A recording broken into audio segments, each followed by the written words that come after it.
Hello, I'm Hannah Dara. And I'm Bryce Worrell. And this is the history of Pringles. Because once you pop, the fun don't stop. Let me first introduce Pringles. Now, many may know what these chips are. They're actually a crisp. Sorry, crisp. Pringles are an iconic snack around the world with its jolly mustache man, Mr. Julius Pringle. Mr. P began his journey back in 1956 after World War II because chip manufacturing was put to a halt due to the war effort.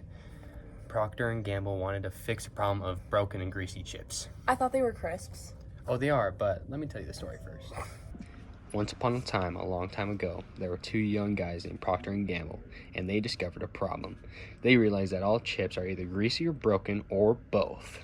They sought to solve this problem and required the help of Frederick J. Bauer, who was a chemist by trade and naturally good at math. He used a geometric formula to create the body of the chip that would be strong enough to not break in packaging and during shipping. The chip was formed to be a saddle shape. But there was one problem. The chips tasted like dirt. They ditched the idea until the mid-60s when they came back to manufacturing. To manufacture the chips, they used cookie cutters and Bauer's saddle device to shape them. The creation was called Pringles Newfangled Potato Chips.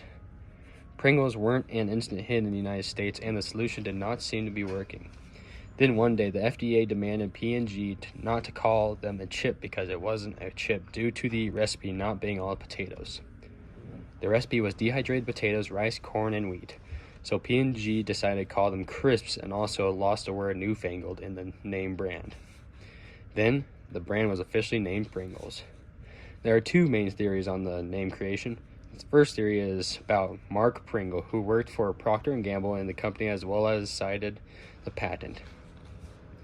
The second theory is apparently named for two P&G advertising employees, both of whom lived on Pringle Drive in Ohio.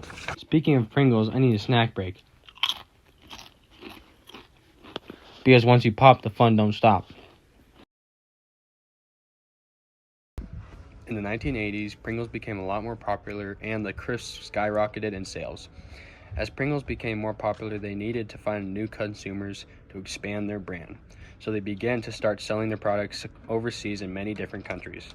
They also started making new flavors to appeal to other consumers. They were doing very well overseas until there was a sales tax placed on potato snacks in the United Kingdom. Instead of pulling their product from the United Kingdom, they rebranded so they wouldn't be considered under the category of that tax. This year, the sales tax was also the year Bauer passed away. And that's the main story of how Pringles were created, popularized, and a new common household snack. That was quite a story to tell, wasn't it? Yes, indeed, a lot of twists and turns. Now that we know the creation background of Pringles, let's look at the logo progression from 1967 to the present. In 1967 to 1980, the age of bold and theatrical design for branding was popularized, hence the logo in itself. The main feature was the dominated black outline. In 1980 to 1986, the logo darkened and had simplified features. It also brought in a varied color palette and added a red square to the background.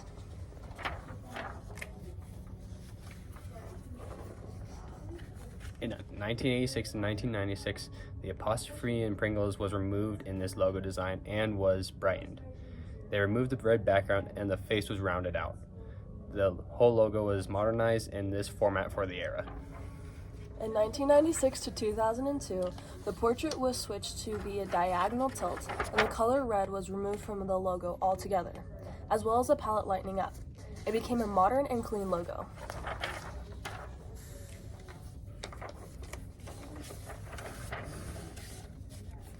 In 2002 to 2009, this is the time of complex logos. Shine was added to the logo as well as the red being reintroduced. A bow tie was added and the color orange made an introduction. In 2009 to today, sort of. This logo is used but is slowly being taken out of production and is the iconic logo that most people think about when deciding on having Pringles that day. It was simplified in the structure, but the hair, mustache, and the eye in Pringles was altered to be more complex. The dot in the eye was changed to be a chip instead of a dot. This was the production design for the United States until it became super expensive. It wanted its own complex logos, but see that production became too expensive and decided to get away with it. But the iconic bow tie will always still be there. 2021 to today, this is the simplified logo because it's a lot cheaper to have a logo that's a lot more simple than complex. The main difference is that the bow tie is enlarged and the Pringles name is placed within the bow tie with white letters and not yellow letters. Speaking of Pringles, put your favorite flavor of Pringles down in the comment section below. Now that we're on the topic of flavors, let's talk about the flavors that Pringles is selling now, their new flavors, and the weirdest ones out there. Let's talk about the Pringle flavors. Here are the favorite flavors. Original, sour cream and onion, barbecue, cheddar cheese, cheddar and sour cream, pizza, ranch, salt and vinegar. Now let's talk about the scorching flavors. We got barbecue, cheddar, wavy loaded nachos, and sour cream and onion. Here are the wavy crisps. Applewood smoked cheddar, classic salted, fire roasted jalapeno, barbecue, and white cheddar. Now for the healthy side, or the lighter side of things, we have lightly salted and reduced fat. Here are the new flavors. Got scorching buffalo,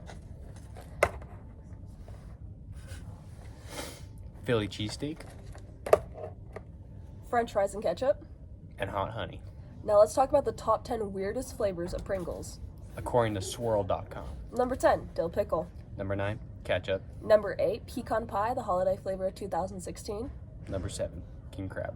Number 6, mozzarella sticks and marinara. And the main comment was, leave it to the chefs to make it. Number 5, flame grilled steak. Number 4, seaweed, exclusive in Thailand. Number 3, personally my favorite, mayo and cheese, popular in Japan and Korea. Number 2, cheeseburger. Customers want it back, so if you want to sign the petition to get this flavor back, go to swirl.com and you'll find it. And number 1, prawn cock. With all that information, you may now know why Pringles began, how they are made, the iconic logo progression, and the flavors of the common household snack. I'm Hannah Dara, and this is Bryce Worrell. Thank you for watching, and in the famous words of P&G, once you pop, the fun don't stop.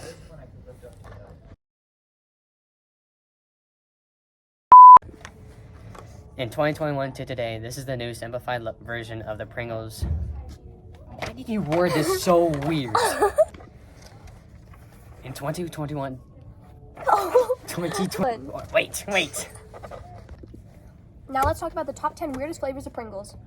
According to https://swirl.com/weirdest/Pringles/flavors/. no. Now let's talk about the Pringle. Scorching buffalo. I'm afraid this is gonna be so bad. Or it's gonna be delicious.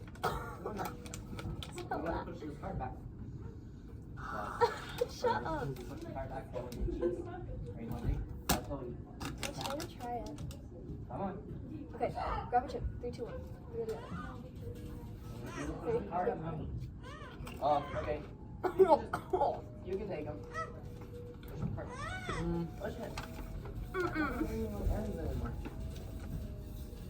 Not good. It's kind of spicy, but it doesn't really have any other taste to it. Then. Hey, you got new shoes.